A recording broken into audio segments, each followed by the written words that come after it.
you're watching this in the future, please tell me he's back.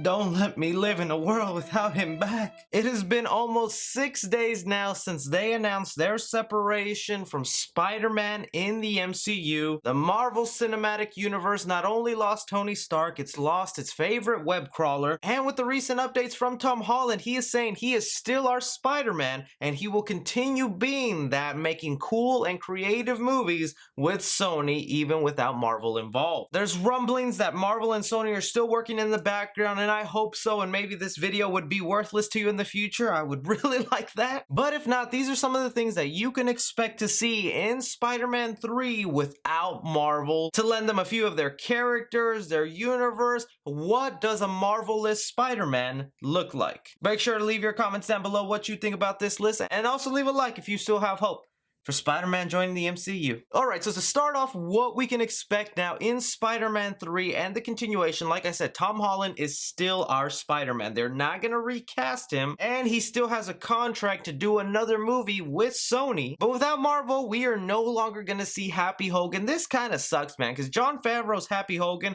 was a staple. It was just a side character in the first Iron Man. Has been around longer than some of these new heroes. And I didn't mind his interactions with Peter Parker or Aunt May, but Happy Hogan will no longer show up in any shape or form because he is technically a Marvel Cinematic Universe character as Tony Stark's bodyguard in the comics, thus Sony cannot use him. Along with that, you're not going to get any more mentions or memorials every 5 seconds like in Far From Home of Tony Stark. Every single hero in the Marvel Cinematic Universe is just going to be completely ignored and never touched upon. And I think that'll be the strangest thing out of everything to happen with Spider-Man 3 and the continuation of this universe is Tony Stark was such a viral part of it that to now have no mention, pretend like he didn't exist, it's like, is this even the same character anymore? And along with that, even though Nick Fury might not have had plans to be in Spider-Man 3 and Marvel was maybe thinking of having a different character be there with Spider-Man, it's just not the case anymore. We're not gonna have these dynamic movies where Spider-Man is with another Marvel character, having this banter, having this interaction, fighting crime together. This will be actually the first time we see him solo and stand out by himself. When jumping on some of the items that this Spider-Man is no longer able to use, you can forget about 90% of the costumes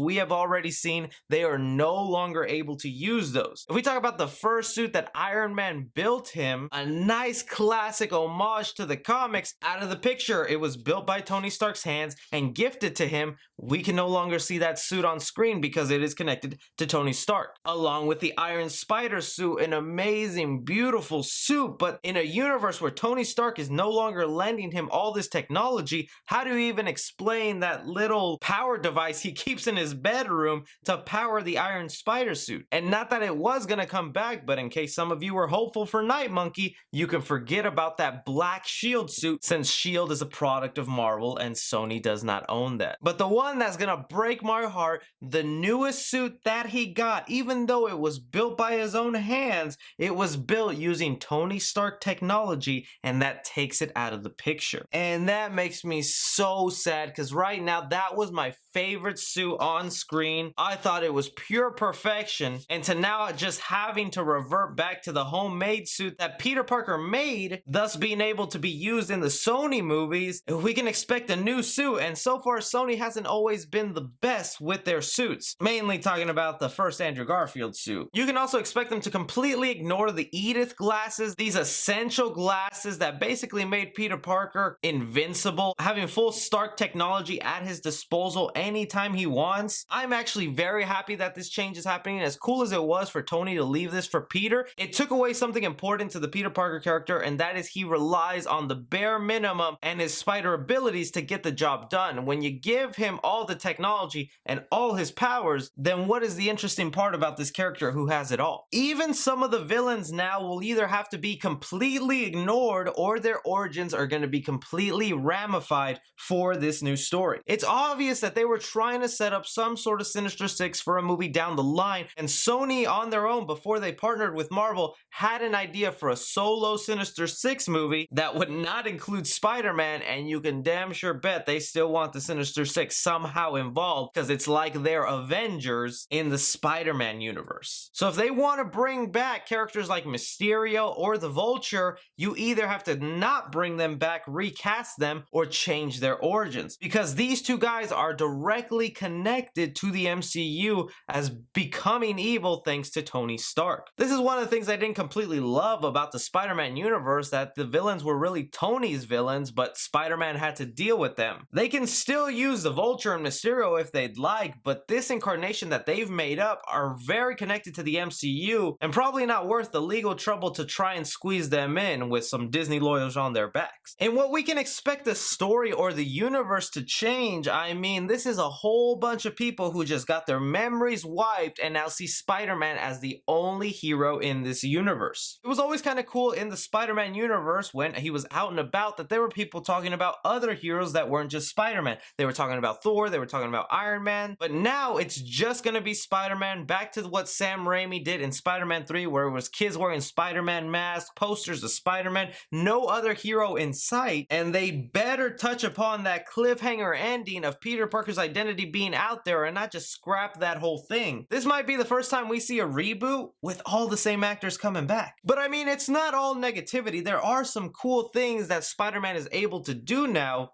without Marvel. For one, I mean, just look at my shirt. Carnage now can be a legitimate villain to go up against Tom Holland's Spider-Man. It was always going to come down to the battle between Sony and Marvel, whether the Venom could cross over into the MCU and Carnage do the same. But now without Marvel to hold Sony back, they have endless possibilities, so you can definitely expect at least a Venom versus Spider-Man to eventually team up versus Carnage. As a Spider-Man fan, with or without the MCU, that's gotta get you tingling. This also opens the door for us to have an R-rated Spider-Man for the first time ever. Don't get me wrong, there's like a 1% chance they will do it, but now they can officially do it without Marvel on their backs. Because Sony said they were thinking about making Venom rated R, but just because they wanted potential to cross over into the MCU, they didn't do that. Now that they know that the door to crossover has been closed, they can go ruthless into their universe. So not just with Spider-Man, with Venom 2, there's a good possibility that could be rated R. And with Carnage as the main villain for Venom, a rated R Carnage sounds like a Carnage we want to see. But the most exciting thing to me that is a real possibility is that the directors or the creative team involved with Spider-Man to the Spider-Verse, and those guys, you can tell, are the biggest Spider-Man fans to have existed. Just think of all the clever little Easter eggs, the passion and love they put into the Spider-Verse, and now you're gonna get that same passion and love into a live-action Spider-Man movie. They know what fans want. They hear us. There's a good chance they could be making phone calls of, look, we don't got Iron Man, we don't got Thor,